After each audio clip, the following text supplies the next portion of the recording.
going to be speaking in particular about the barriers to Black representation. Really, a really important topic, so it's good to see you here. Before I dive into that, just some housekeeping, sorry, and that is to say, first and foremost, we are recording today's session. Just wanted to highlight that. So please bear that in mind. You will receive a copy of the recording in a couple of days' time.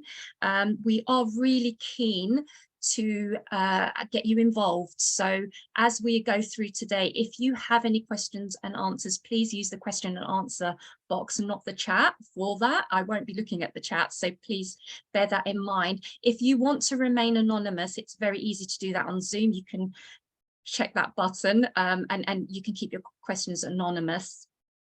If anyone has any technical issues, we have the amazing Alison here, who comes up as Charity People Tech Support. So please feel free to use the chat to speak directly to her, and she will try and help you. A little bit about the format for today. So obviously we have a guest speaker, and I'm really, really privileged to be hosting today with her.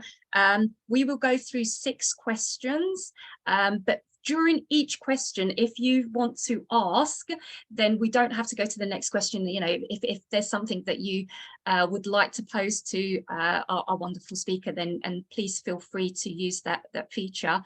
And the plan is really we could potentially finish before 2 o'clock, depending on the questions. We really wanted to make it interactive, so I'd really like to welcome and invite you to do that. We do have a couple of polls as well, so if you could also take part in those, that'd be only 2 that are going to be shared in a little while, but it'd be really great, because one of the things we're keen to do with these webinars is to kind of give confidence, empower people to make some changes in their organizations, and to also allow us to have that dialogue. So when you get the recording, you'll get my email, you'll get Foluke's email as well, and we'd love for you to keep in touch and let us know how this is going for you and your organization.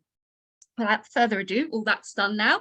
I would like to welcome our amazing speaker, and it's really, I feel really privileged to be able to take part in today and to host today's session, which is a topic that unfortunately we don't tend to hear a lot about. We know the statistics. I think we all can say that the statistics are pretty dire in terms of Black representation in the charity sector, but behind the statistics, I think that we kind of forget sometimes that they are people's stories and their own lived experiences, and we really wanted to use today as a platform to kind of amplify those experiences. So it gives me great pleasure to introduce Foluke Mogaji, who has been working with my dear colleague Angela, who's the finance manager at Charity People for some time.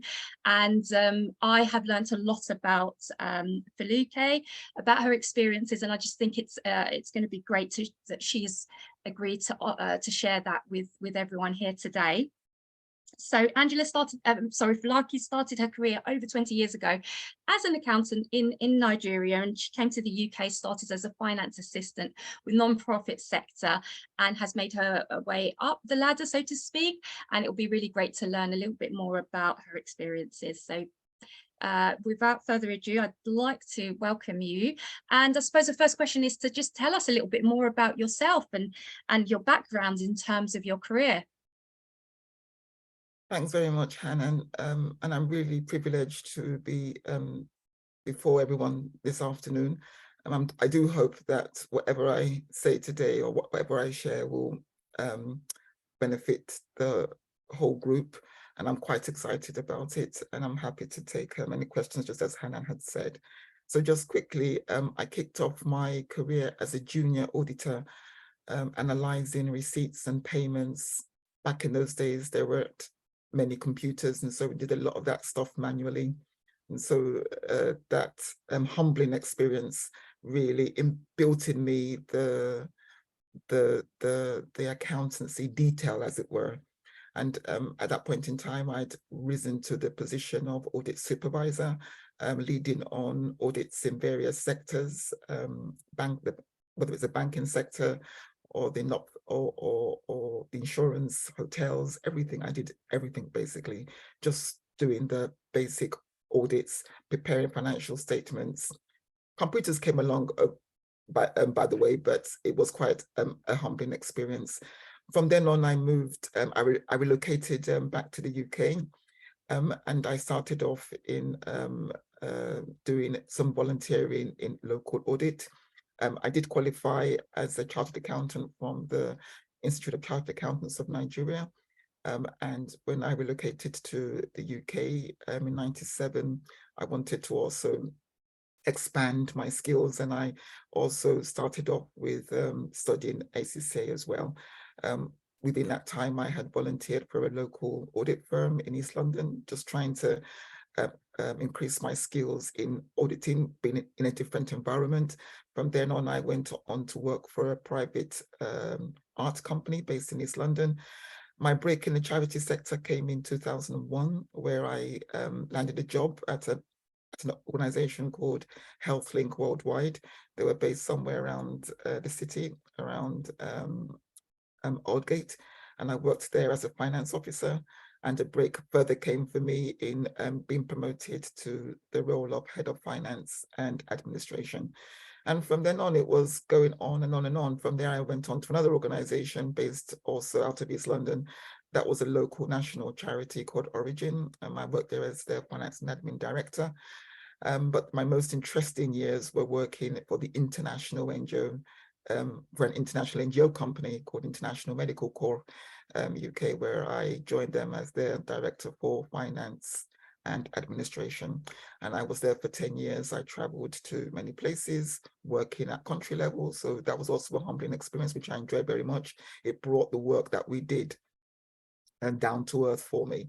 And after that, I joined another international NGO called Internews Europe, where I stayed for about 6 years in the same position. My role then was Senior Director for Finance and Resources, and my remit was finance, HR, admin, everything apart from general operations. I currently work for the Chartered Quality Institute as their interim head of finance right now. I'll stop there. Oh, wow, that's all I can say. What a rich background that you have, lots of amazing experiences. And I mean, I could hear more, but it's just really obviously hearing what you've said so far. I suppose a question that the whole purpose of today is around barriers, I suppose. And I'd really like to get some of your input into what are the sorts of barriers that you've come across in your career that you wouldn't mind sharing with us. Yeah, thank you. Well, I believe we all have barriers that we faced at some point. I think mine were really around insecurity. If you heard my background, I said that I did secondary school and university, and I also qualified from the Institute of Chartered Accountants of Nigeria as well. So relocating, I was born here, and so I only did primary school here before I went back home with my parents. And so coming here, there was this level of insecurity. Am I good enough? Can I really add value? And then I call it internal discrimination, where you discriminate against yourself. No one has said anything to you. You may have experiences whereby, because you don't just communicate through words alone, you communicate bodily as well, how people look at you, how people don't look at you, what people say, what people don't say. So I think all of that made me think, well, can I really do much? I had goals and I had dreams when I launched my accountancy career, and I thought, well, can I really move fast? Can I really get to where I really want to get to? I really did feel quite limited, only because I felt I had come from a culture or an environment with less infrastructure. So that brought about a feeling of insecurity. And I think most people can resonate with that, especially when a lot of the countries that form the Black community in the UK, a lot of these countries are less developed. There is less infrastructure. So there is this natural feeling that you are somehow down the ladder rather than at par with your colleagues and peers here. And again, I would just conclude by saying that, there was this internal prejudice, again, discriminating against myself. And the problem with that is that there was then little desire to take the next step because of fear. You're not sure if you're going to rock the boat or if you're going to do something really bad. And so it was really internal. But then again, I think I'll probably say more about that as we go along. But again, there was also resources as well, limited resources. I remember when I landed in the UK in '97, I had just qualified from the Institute of Chartered Accountants of Nigeria. And I wanted, as I said, to expand my skills. And so when I wanted to register for ACCA, I thought, well, I was just going to do the final 4 papers, but I was told I needed to do 10, right, to write 10 papers. And so it wasn't much of an issue for me because I had just qualified, so I was still very much fresh on it. But then 10 papers, and I asked them, "Are you sure?" And they were sure because they actually knew about the institute in Nigeria. They knew it very well, and so it wasn't like they didn't know it. But so it's that feeling of, oh, I'm not good enough. So I think that did affect me for quite a bit. But somehow I grew out of that and thought, well, having seen what I see right now at the time, I thought, well, I'm not that bad after all. So it's this kind of positive assertion that or assertiveness that I was determined to take on, that really helped me to see that through. Thank you so much. I think that's something that can resonate with, definitely with me, and I'm sure with others, that idea, you called it kind of insider or inherent kind of racism, that we have to grapple with, this idea that you're not good enough. Some people call it imposter syndrome. I'm not convinced. I think sometimes the system that kind of doesn't make us feel that we're competent, that we're able, and we have to kind of have those internalized conversations, which does really also have an impact on our own mental well-being and health. And it's yeah, I definitely can resonate with that. So yeah, thank you for sharing. That is I think, I suppose, that's a key barrier. But I suppose what can happen? What can employees do? What can our peers, our colleagues, what can they do to kind of support, help Black colleagues who are already in the sector, as well as those that perhaps want to come in, by kind of addressing some of these issues? Yeah, I think it's a two-way stream, really. I think there is a role for the Black community, because we're talking about the Black community today. There is a role for the Black community. There's also a role for our organizational leaders. I think for the Black communities, for the Black community, I would say that, yes, we may have a lot of us may have come from less developed nations where there is less infrastructure, or not advanced infrastructure, or not enough advanced infrastructure. And a lot of these countries are still developing. There is still more to do around the geopolitics of these nations. But I think if we can also, if we can, just the words that you just used there, Hanan, about having those discussions within ourselves, thinking about how we can really add value and make it clearer. And even though, yes, things may not be the same, the environments and the cultures are not the same, but yes, there is still some added value that I've got that my colleagues may not have got. And for the employers, or for the organizational leaders, I think they can do more by engaging. I've been part of, it's nice that you call your role, there's inclusion in your role, and I think there is something more that leaders can do, organizational leaders can do, to make sure that there is more representation of the Black community in the decision making. And whether it be at board level, be at senior level, you do find quite a lot of the Black community at lower levels in the organization hierarchy, but not at senior levels. But there is a lot more added value that they can bring to the senior levels, in my opinion. And that will start with understanding that they have a role to play. A lot of the charities and not-for-profits, they work in vulnerable countries where there is need. And the Black community, they have ground, or they have that kind of ground information about these countries. They've lived there, they've experienced life there, and they can bring out these issues that will help the decision-making process become more effective. So what I would say is more inclusion, understanding that the people that we say we are serving, that we're providing benefit to, it can be made stronger through the Black community that we have in our midst. So creating forums, making sure there is representation, and listening more as well, engaging and listening more. I think those are the things that can really help. Brilliant. Thank you so much. I kind of agree with all of those points, and we've got our results actually from the poll, and it does seem that, you know, about almost 40% of people, participants today, are actually senior level, with 63% and mid-level. So I think a lot of that was, I hope, resonate with people. But I mean, to just add a little bit, it's, you know, about sustainability of these organizations.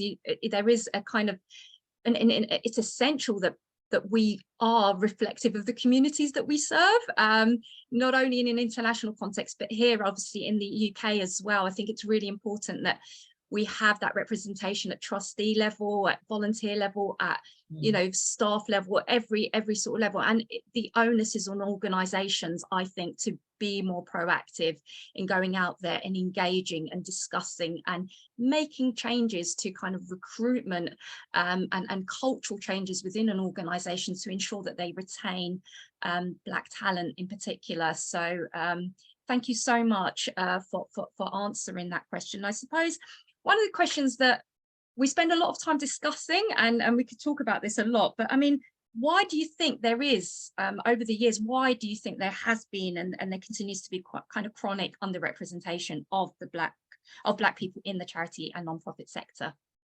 Thanks. Well, I have to say that I think there's been a lot of progress made. I mean, from the time I started working here in the late 90s up until now, there's been quite some progress, I would have to say. And I'm evident, and I'm part, and I can say that because I've been party to that. But in terms of why there is underrepresentation of Black people in the charity sector, again, I would say it's a two-way thing. I think there is, on the part of the leaders of these organizations, I think there is a lack of trust. It's not uncommon that a lot of the countries where the Black community come from or have migrated from have issues, and issues resulting in many things, resulting from just the way the economy is run, politics, some of it's corruption, just the general geopolitics of these particular nations. So there is the uncertainty or lack of trust of what they will bring.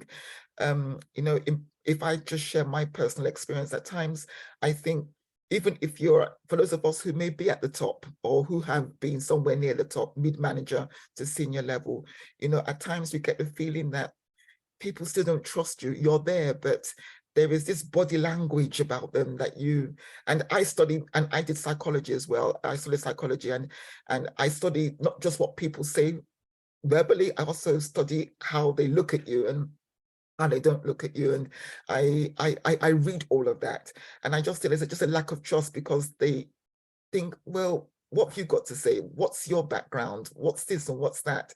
And I think that's one of the things. And of course, the countries that we're talking about are developing, and there is this thing about culture that I don't think we value enough. There's difference of culture that we can't really ignore, basically. And those differences, if I can just say that a lot of the time we talk about racism, I think personally, I know my kids will hit me for this, but a lot of the time when we talk about racism, it's really about difference of culture, differences in culture. People's cultures are different, and people don't accept people's cultures easily. So all of those things, I think culminate in leaders of organizations not trusting Black talent. But I think, as I say, it is changing. Again, on our part, on the part of the Black community, I think it's also what I just described before, that if I don't think I'm good enough, then I can't take the next step. I'm just satisfied where I am. I was talking to a friend recently, and I was trying to advise, well, in fact, he was a cousin, a nephew, and he was saying, oh, I wanted to try this new job, but you know what? I don't know if I'm going to be able to do it as well. I'm satisfied where I am. I don't want to move from where I am. And I was trying to think like, well, you've got to move. You've got to take the risk. You've got to, I mean, if you don't try, if you don't go the next step, how will you know?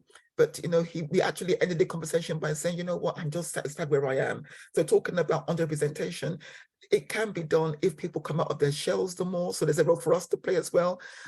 Valuing what we've got. It doesn't have to be the same as our peers. It doesn't have to be equal to our peers, but it can be something that can add value. And so I think that no matter what it is, I would say for the Black community is to come out of our shells the more, and to appreciate what we've got that is unique to us, that can add value. Remember that all the work that our charities are doing, most of it is benefiting countries that we've come from, where we've got the on-the-ground exposure and experience that can really help to provide lasting change and impact.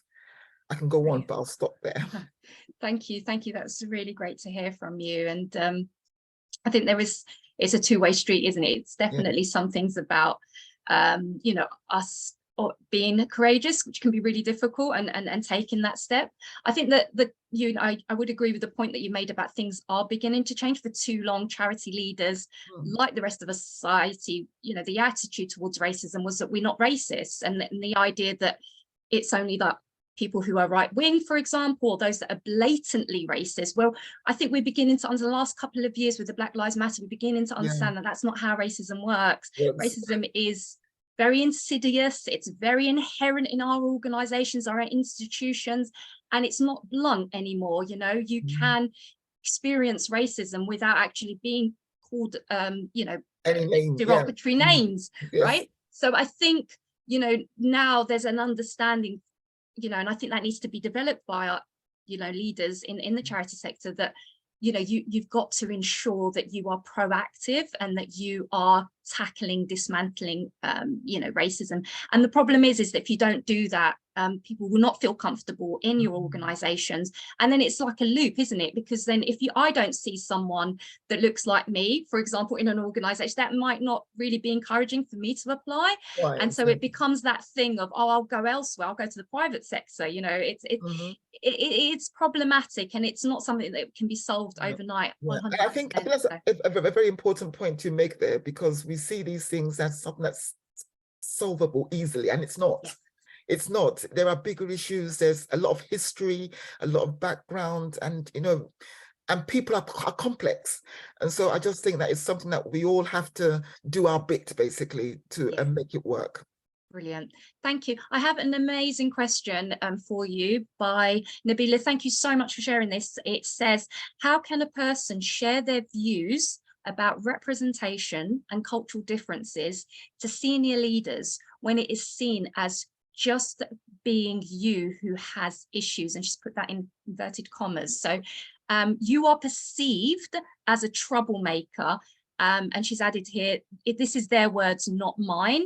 So when you are up against a real difficult thing like that, you know, it's quite intimidating, and it's quite hard for you to speak out when you are being put down. What kind of, you know, advice or issues would you kind of suggest for our questioner? Thank you, Nabila, for that question. I have to say, I don't know, you know, there's always things, there are some good things that come out of other people's problems, unfortunately. And Black Lives Matter, it really opened everyone's eyes in a different way to how racism or systemic racism or anything or cultural differences work. And I can tell you that there's a lot that's been done since 2020, when that unfortunate incident happened back in the States. But I want to believe that a lot of organizations, especially in the charity, not-for-profit sector, a lot of the organizations that I know are willing to embrace equal opportunities, for example. And if that's the case, that is an open door to start these discussions. There is a role for the HR department to play, the human resources department to play in this, I believe, in making sure that they are addressing or creating forums or creating what I normally call coffee mornings or coffee donut mornings to just talk about these things. There's a lot more being talked about in organizations today. And if it's not happening in your organization, I would ask that you reach out to your HR department. Where I used to work, I had lengthy discussions with my HR colleagues, both here and in the States, where we discussed whether or not we were doing enough. So it's no longer just enough to say that we are trying to fight racism or systemic racism. We have to be able to understand what it really means. And that could also mean understanding how simple words affect other people, how simple words resonate with other people. What you might think of as a normal way of talking may be perceived completely differently by some other person from a different kind of background. So just in conclusion in trying to conclude your question, I would just say take small steps. I think if you remember what I said earlier on, nothing is perfect. This is a bigger issue than we think. There is so much background, there's so much history that we have to understand, and it's gonna take some time. And when you think about these things, I think most times we think it's a quick fix. It's not a quick fix. There are always going to be issues. And people, as I said earlier on, they are complex. But taking small steps, start talking to your HR team. There is hardly any organization that I know of, well, most organizations that haven't tried to do something around the whole Black Lives Matter movement and how we can be more inclusive. And being inclusive to me means making organizations understand the cultural differences that they have in their staff and seeing how we can all blend that together. So taking small steps, meet your HR person, explain those things. Yes, it may be difficult, but then I think it's still possible. Remember, we work in a country, fortunately, where there is what I will call freedom of expression. You can still, worst case scenario, you won't be listened to, but at least you said it. And somehow, hopefully, it will resonate in some way. But make small steps. Just try and reach out to the HR team or to whatever team you've got. Maybe you've got a safeguarding team. Reach out to them. There's a lot going on. There's a lot of new initiatives that have come up over the years, including safeguarding, including belonging and dignity, and inclusiveness. So I think there is still room. There is plenty of room to make your voice heard, in my opinion. Thank you, Foluke. That was a really comprehensive answer. Appreciate that, especially the one around small steps. But I would say another thing perhaps to think about is just looking after yourself. I know that sounds really basic, but really important, because you are not a troublemaker. You see things differently, and leadership might have an idea of this is what anti-racism looks like, this is what cultural diversity and harmony might look like but that might be very different to and it's not to say that you're wrong in any way, shape or form. It's just about it's hard. It's really, really hard work, and you're not alone. There are a lot of other people that I've been speaking to in these past couple of years that are facing the same sort of issues. When you kind of really feel passionate about driving this agenda forward and making sure that certain things are in place, and perhaps that vision just doesn't align with senior leaders. So it's what I like what you said about small steps, in the sense that kind of opening that dialogue, but at the same time it can be very stressful for you and it can be difficult. And if you're labeled a troublemaker, that can be really, really so I would say look after yourself, and definitely get that peer support, get that help from your own network, wherever that might be.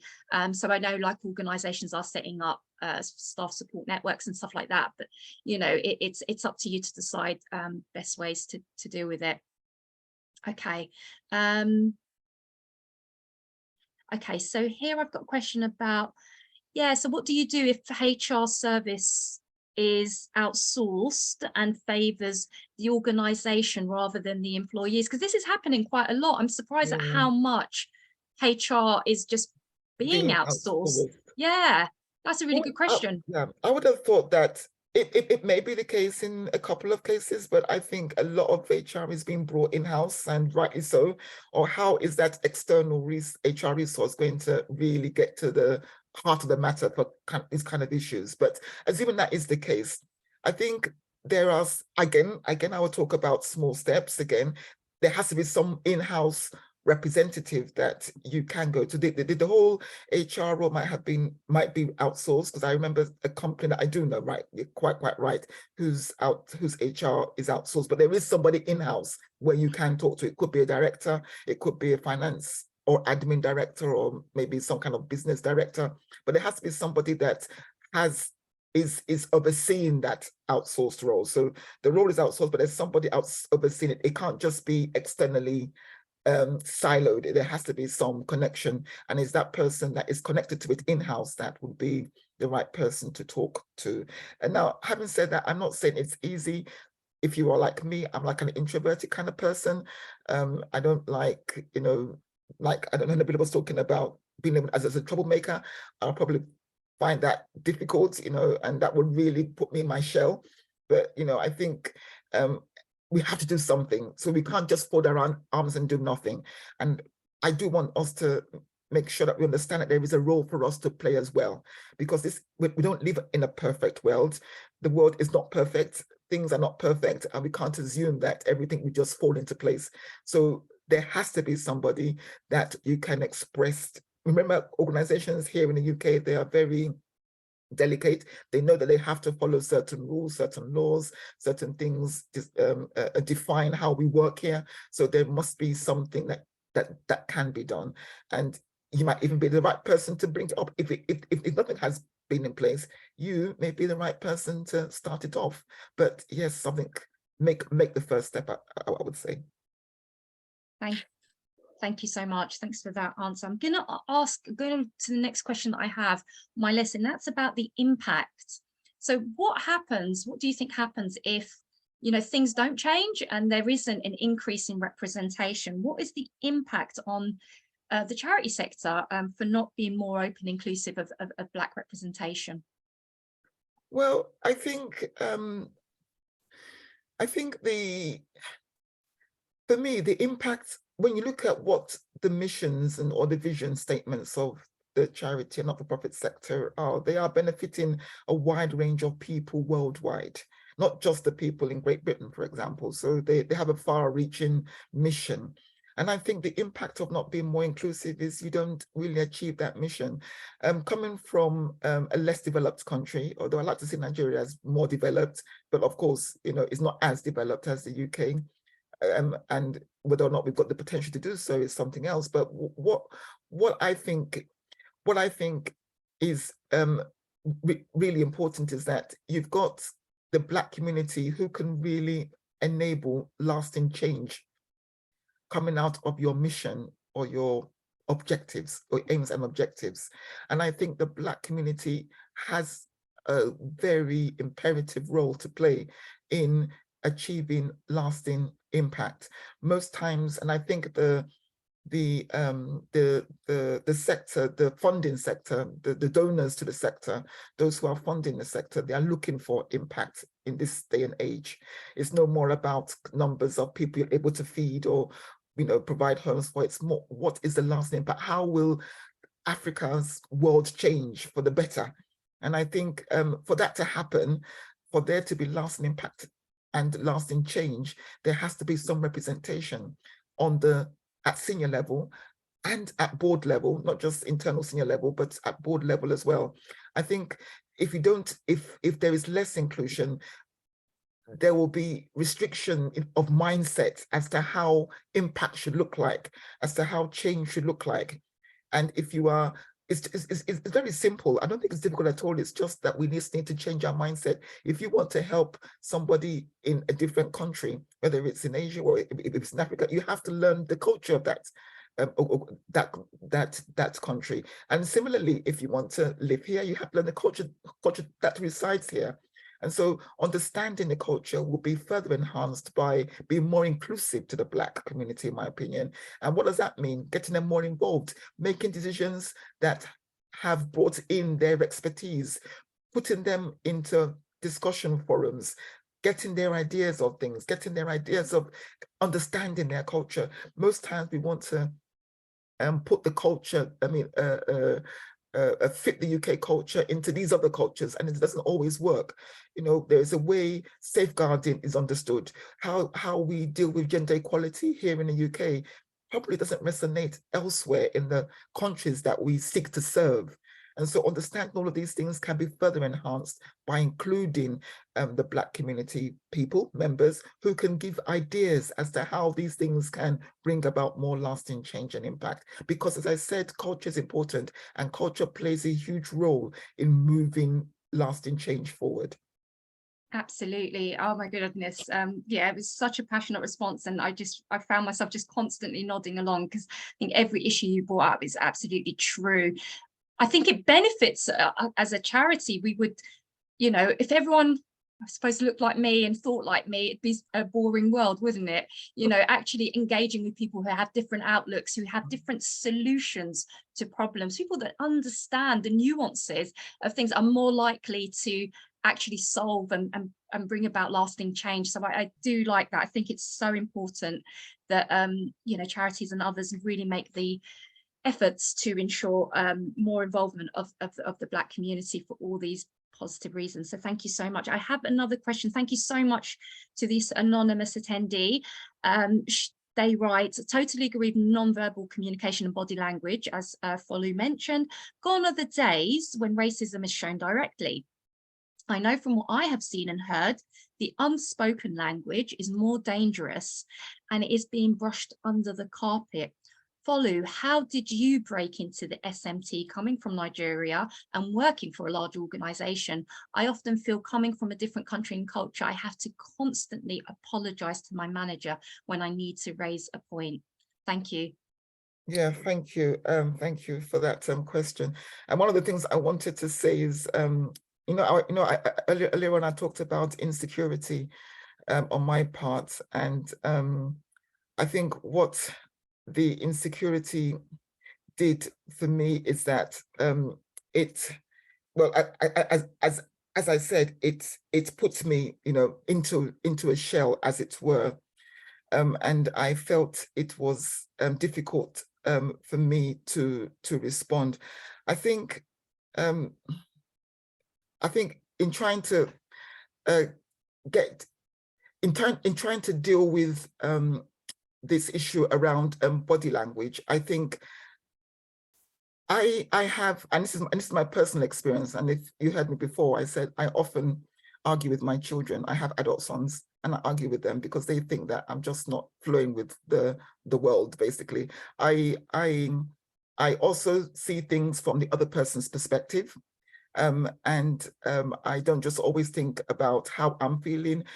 They too may have ways, they too may be going through different struggles of themselves. So I tend to be a bit patient in terms of how I've broken into all of these things. I've been a bit patient. I've tolerated more. And one of the things I was going to say earlier on is that one of the insecurity issues that I battled with made me always want to be on top of the game. So if everybody were running 1 mile, I'll think, oh, I have to run 2. If people were running 2 miles, I've got to run 3. If people were doing 3, I've got to run 4. And of course, being a woman with a family and commitments, you know, that was a struggle, and I felt quite burdened, you know, and I still feel quite burdened, really, thinking that you need to be on top of the game all the time. But I think in terms of how I've been able to work through that, it's about being more understanding, being more tolerant. There is this saying that I somewhere by someone, you may not know who the person is, I won't say who he is, but he said that life is about 90%, no, 90%. Life is about 10% of what happens to you and 90% of how you respond to it. So 10% of what happens to you and 90% of how you respond to it. And that statement resonated with me a lot, because and I think it's helped me to navigate and to manage a lot more, to tolerate a lot more. And our tolerable levels are very different to each other. but how you manage issues, how you manage people, complex people, non-complex people really matters in breaking that space. So I won't say that it's all been rosy for me, you know, hunky-dory, nice stuff. You know, there are some things, there are sometimes I've had to, you know, crawl back and, you know, rethink and reflect. But, you know, I then get out again, you know, and say, yes, I can do this, I can do it, you know. And I see that even though I've exercised fear at some point, I then see that, you know, what was it that caused me to exercise fear in the first place? Is it this simple? And so I think it's more of practice and, you know, just getting used to things, but again, responding to things more positively. You may think that, or I may think that somebody is giving me a hard time, when in fact, they're not really giving me a hard time. It's just the way they come across. So being a bit flexible in my thinking has helped me, you know, just trying to not react negatively all the time, but take a step back and think of the good things that can come out or has come out of this particular incident has really helped me a lot. So again, and this is why I keep saying that there are roles for us to play. It's not just about one side of it all. There are roles for us to play. And that's how things become perfected, when everybody plays their role. And that's how I've been able to navigate it. I just want to stop there. Yeah. No, thank you. Thank you so much for sharing your experience. It's really good to hear. And I think what I would say to the anonymous panelists, just to add on to is that you're not alone. You know, you're not alone. And this is what's really important, because sometimes when we're going through all of this and you think, well, why am I not climbing that? Like, why am I hitting that glass ceiling and others are able to go? The reality is that, you know, Black and other minority ethnic community groups tend to be concentrated below levels. And when you said we have to work twice as hard to get sometimes half as far, that is a reality, you know. So please look after yourself. Get, you know, if you've got someone that can support in terms of a mentoring or a sponsorship, there are programs out there that can help. Again, I'm a massive advocate of peer support. So, you know, if there are groups out there online that you can join, you can talk, and then you can just navigate your way and learn how to go about it. And the other thing that keeps coming up is issues around body language and the non-verbal issues. Now, there's been a massive, the last couple of years, we've been learning a lot about microaggressions, which is a reality as well, and something that a lot of Black and other groups face. Now, what I would say is one of the things that, you know, might be worth considering is that a lot of organizations have racial harassment policies, for example, because that is legislation we have to ensure. Yeah. But, you know, when they are due to be updated and they should be reviewed annually, there is something there about saying to managers and senior leaders, actually, can we look into adding a clause or a paragraph about microaggressions, what that looks like and what are the implications for it? Because again, it just keeps that conversation alive, and it ensures that the experiences of minoritized groups are actually something that organizations are focused on tackling, because it is a massive barrier, you know, and it does impact on our mental health when, you know, things are not blatantly being said, but you can feel it and you know it, and you can, you know, you can see, but you can't quite, it's very hard to articulate. You know, it's the look, for example, and you might, and I know what that looks like, you know. I was in Wales not long ago, and I was just getting looked at like I was an alien, and it was really funny. I got so fed up with it, honestly, Foluke. And I saw this Black man across the road, and I just looked at him like that, and he went like that. No words were needed. We understood. We really understood.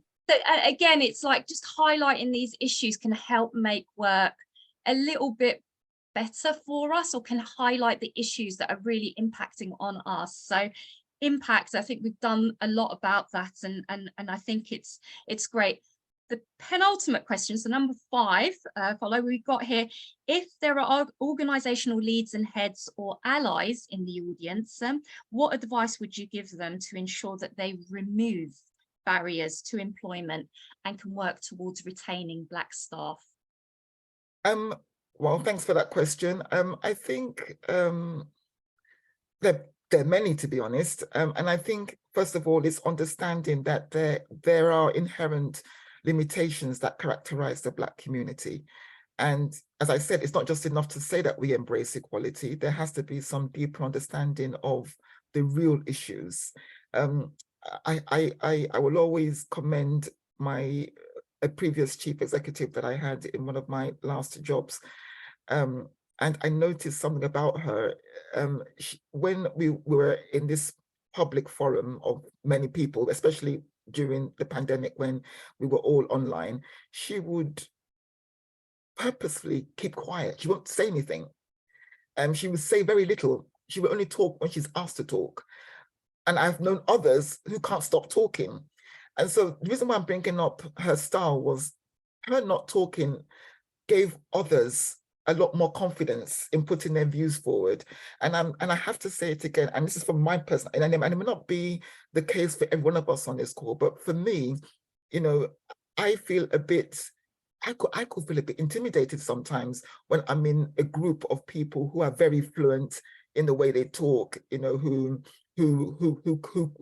are able to join words and sentences together in a way that, you know, really brings some kind of real life to the discussion. And so there are a lot of people in the BME community who will feel a bit intimidated around those things. And so in terms of encouraging them to talk less and to listen more, to encourage more participation at these discussions or these forums, whatever you want to call them, to create more room or to create more activities that can allow their voice to be heard more. And, you know, a lot of this is happening, especially, and I think that was one of the benefits that came out, unfortunately, out of COVID, is that, you know, there was a lot more online working, which then meant that a lot of people had to talk more than they would have preferred to. So giving more room and avenues to allow people to express their views, and to, especially when it comes to key decision making. I'll also say again, as I've said before, that cultures do differ all over the world. And we often tend to push these aside for more bureaucratic and other standard objectives. And so having some time, even amongst senior leadership, maybe an away day whereby you actually explore these different cultures and the impact it has on the work that we do. Because as our sector, charity not-for-profit sector, we are benefiting people from different cultures. So understanding those cultures is quite key. And then having a representation that can enhance that understanding is also very good. And I think also looking at the trustee mix, the board of directors, having some representation from your from the beneficiary community on the boards is also a very good thing. And then having training programs, which I think we've said before, training programs to enable people from the Black community come out of their shell more, you know, make them feel more valued, make them feel that their skills are valued, their skills are needed, and make it clear. And I think, you know, all of these things take time. And I know, so I'm saying these things, not that because I think they're easy to do, but they are things that we need to start to explore. And I think, as I said before, it is getting better. There are these forums happening, but there is still a lot more to do to get to where we really want to get to. Agreed, totally. Lots more to do. I think the ball's just started rolling. It's definitely, just to add to that, I think time, effort, resources just need to still continue to be invested in this area, because it feels sometimes now, I know a lot of people are kind of worrying with the recession and everything that, oh, this is going to drop down the agenda, which we've seen in previous years. So, you know, if you are SMT, if you're an ally, what are you doing to support like Black professionals in your workplace to ensure that, you know, they are supported in a tangible and meaningful way? I think that's something. So having that kind of critical analysis, updating EDI policies and procedures, but with staff, allowing them to kind of like say, actually, this really matters, or this is important. So we've already sort of touched upon the need for example, to add microaggressions to racial harassment, possibly. You know, you can be promoting jobs that, you know, to wider networks. You know, at the moment it feels like we just do the same old and expect different results, and it really is important that, you know, especially for younger people, you know, that are always on social media, that you do different things and try different things. There's always also, again, you know, prioritizing, I would say, as someone who, you know, is big into kind of well-being, about, you know, what are you doing to ensure the mental well-being is prioritized? So if there are staff networks, for example, what space are you giving them to ensure that their staff can talk and can do work and work alongside SMT? So there's there's really a lot that can be done. Yeah. So I'm just really And conscious of time. if I So can I'm going to, just pop in just something yes, quickly yes, there, just for the employers as well, you know, looking at your employment practices. If you are recruiting for certain positions and there isn't any BME interest in it, ask why. Is it yeah, because there are no skills out there, or is it yeah, because of just do that? And there's a lot going on in the data and analytic world right now. People doing a lot of data analysis. Why is a certain group of people applying and not a certain group of people applying? Making those conscious yeah, efforts to just do more understanding of what's going around our yeah, employment. Saying HR has a yeah. big role to Because play. but follow, if I understand this, a lot of organizations do collect EDI monitoring data when they're going through this, but I don't know how many of them actually do exactly Use what you've just said, which is actually analyze that data afterwards and think, well, where are the gaps and why yeah. hasn't it And appealed to why is certain this groups? happening? Yeah. So that's And then really that can then absolutely key. inform next steps like training and Absolutely. exposure and, you know, doing all kinds of things. Yeah. Brilliant, brilliant. Thank you so much. I've got something here from Angela. I had the same experiences in North Wales. I was spat on when I went to pat a dog. I will never step into North Wales again. So that again, I mean, that is really just shocking. But again, the kind of the narrative that people are not experiencing very overt or direct racism, that's something that belongs in the 70s and 80s. Exactly. It's absolute rubbish. You know, that is a case. Over the top, I really appreciate you sharing that with us all, Angela. So moving on, if there are any Black audience members who may be thinking about joining or kind of progressing in the charity sector, what advice would you give them? I would just say, just go for it. And again, remember what I said about internal discrimination? It's very natural. And I want to believe that we all face that, whether you're Black, whether you're Caucasian, we all face this. But, and it's very natural to do so because, you know, if you were like me, you know, I have to say when I arrived in the UK, I had very little IT knowledge. And so that also made me feel very, very insecure. But these things can be turned around quite quickly. And so don't be racist within yourself. Okay, make sure that you are valuing what you've got and build upon it. We've all got a role to play in building up our skills. No one is perfect. We've all been to university, we've all acquired education, but you still got to do more. You know, within ACCA, we're supposed to continually develop ourselves on the CPD mechanisms and things like that. So just think about it as upping your skills. Don't be racist to yourself.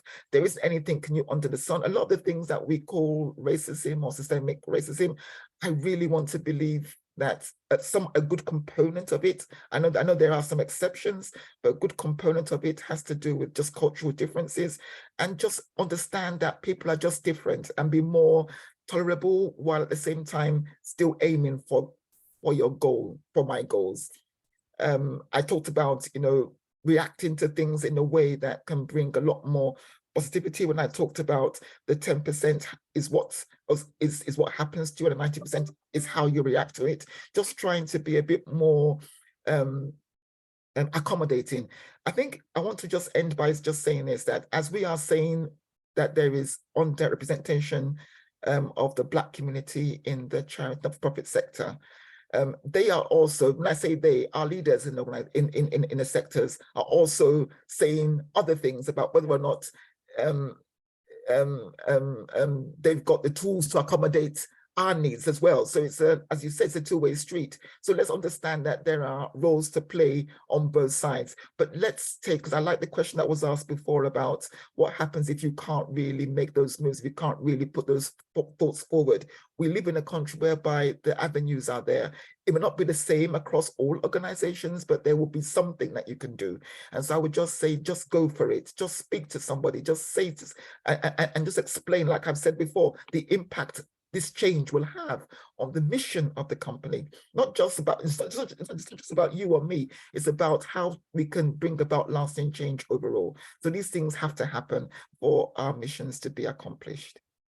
Brilliant, brilliant. Thank you so much. I mean, there's not much for me to add to that. I mean, you really has covered it really well. And I kind of have only got about 3 minutes left. I just really want to take this opportunity before closing to say I really appreciate you coming along today and sharing your experiences, sharing your perspectives, sharing your wisdom as well, you know, that you've accumulated over these years.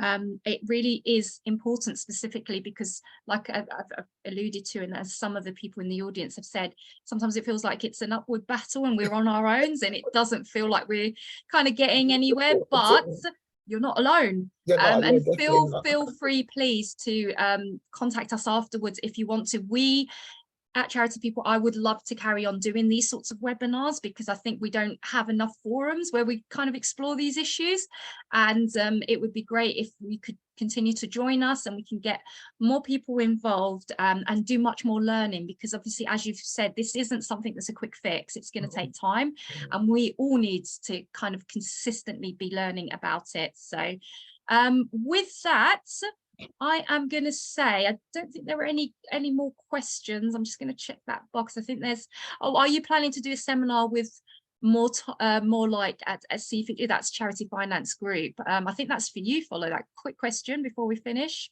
The question is again. Sorry, are you planning to do more of these seminars? I don't think, yeah.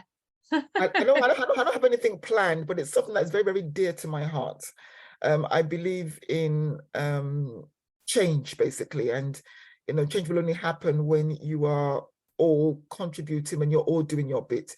And so I do hope to, but nothing on the calendar just yet.